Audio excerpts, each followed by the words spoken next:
আজকের এই দিনে যারা বাংলাদেশ জাতীয়তাবাদী দল বিএনপি এবং বিএনপির অঙ্গ সংগঠন, সহযোগী সংগঠন এবং আমার প্রাণপ্রিয় সংগঠন বাংলাদেশ জাতীয়তাবাদী চালক দল সহ যারা আজকে এই শহীদ বেরিতে শহীদদের প্রতি শ্রদ্ধা জানিয়ে, শহীদদের প্রতি ভালোবাসার টানে, শহীদদের প্রতি দোয়া করে আজকে যারা ফুল দিয়েছেন সবাইকে আমার আন্তরিক অভিনন্দন এবং শুভেচ্ছা।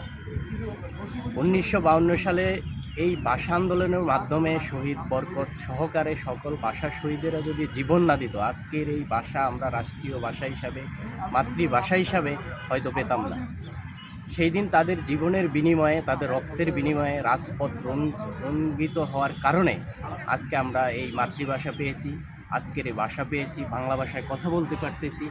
এই ভাষার জন্য যারা জীবন দিল, এই ভাষার জন্য যারা রক্ত দিল, এই ভাষার জন্য যারা রাজপথে ঝাঁপিয়ে পড়ে আজকের এই মাতৃভাষাকে মাতৃভাষা হিসাবে মর্যাদাপূর্ণ জায়গায় নিয়ে গেল, তাদের প্রতি রইল আন্তরিক শ্রদ্ধা, ভালোবাসা এবং দোয়া।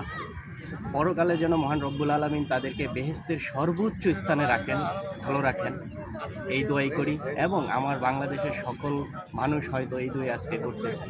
কিন্তু আমরা 1952 সালের এই ভাষার আন্দোলনের সংগ্রাম আমরা দেখি নাই, 1971 সালের স্বাধীনতার সংগ্রাম আমরা দেখি নাই। তো আমার মনে হয় যে 1952 সালের ভাষা আন্দোলনের সংগ্রামের মাধ্যমেই সর্বপ্রথম এ দেশের আপনার মুক্তিযুদ্ধ বা দেশের স্বাধীনতার যুদ্ধের বীজ বপন করা হয়। সেখান থেকে আস্তে আস্তে মানুষ যখন রাজপথে রক্ত দিতে শিখলো, জীবন দিতে শিখলো, তারই বিনিময়ে কিন্তু আমরা একটা স্বাধীন দেশ পেয়েছি, স্বাধীন মাতৃভাষা পেয়েছি, যেই ভাষায় আজকে আমরা কথা বলতেছি এবং একটা স্বাধীন দেশে স্বাধীনভাবে চলতে পারতেছি। তারই মধ্যে এই সংগ্রামগুলি সম্পর্কে আমাদের দেখা না হলেও, অত আইডিয়া না থাকলেও আমরা বিভিন্ন ইতিহাস পর্যালোচনা করার মাধ্যমে যেটা পেয়েছি।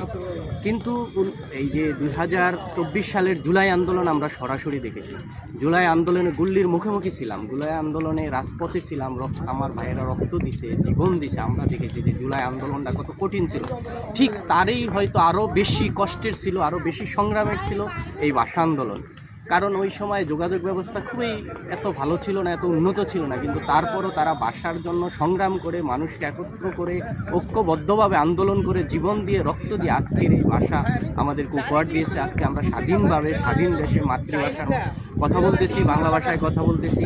তাই ওই শহীদদের সহকারে মাতৃভাষার জন্য যারা জীবন দিল, সকল শহীদ সহ আজকে পর্যন্ত মহান মুক্তিযুদ্ধ এবং 2024 জুলাই শহীদ সহ সবার প্রতি বিনম্র শ্রদ্ধা, ভালোবাসা এবং দোয়া রইল।